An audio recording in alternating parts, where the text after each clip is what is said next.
ရန်ကုန်တိုင်းကမာရွတ်မြို့နယ်မှာရှိတဲ့နေအိမ်တစ်လုံးမှာဖဲရိုက်နေတဲ့အမျိုးသား9ဦးကိုရဲတပ်ဖွဲ့က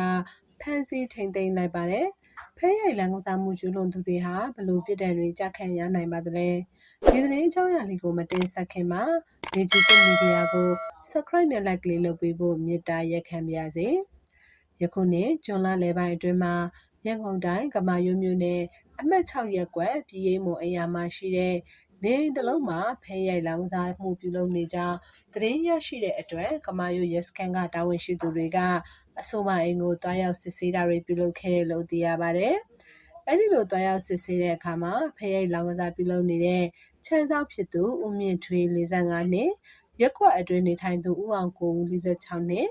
ဦးတက်လှိုင်42နှစ်ဦးထွထွန်းလွင်50နှစ်နဲ့ဦးအေးမင်းထွန်း48နှစ်တို့ကိုတွေ့ရှိခဲ့တယ်လို့ရဲတပ်ဖွဲ့ကဆိုပါတယ်။အဲ့ဒီအမျိုးသား9ဦးနဲ့အတူဖဲရိုက်လောင်စားမှုပြုလုပ်ရမှာအသုံးပြုတဲ့ဆက်ပစ္စည်းတွေလောင်ချင်းငွေတွေနဲ့လက်ပိုင်ဖုန်းတွေကိုလည်းတွေ့ရှိကသိမ်းဆည်းရမိထားတယ်လို့ပြောပါတယ်။ခုချိန်မှာတော့ရဲတပ်ဖွဲ့ဟာအဆိုပါအမျိုးသား9ဦးကိုကမာရွတ်မြို့မရဲစခန်းမှာလောင်ကစားဥပဒေပုံမှာ15ကကြီးနဲ့အမှုဖွင့်ထားတယ်လို့ရဲတပ်ဖွဲ့ကဆိုပါတယ်။လောင်ကစားဥပဒေပုံမှန်ရှင်းမှာတော့လောင်ကစားမှုပြုလုပ်ဖို့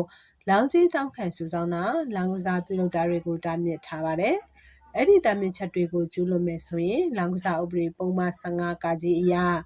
အနည်းဆုံး1လကနေအများဆုံး6လအထိထောင်ဒဏ်ချမှတ်ရမယ်လို့ပြဋ္ဌာန်းထားတဲ့အပြင်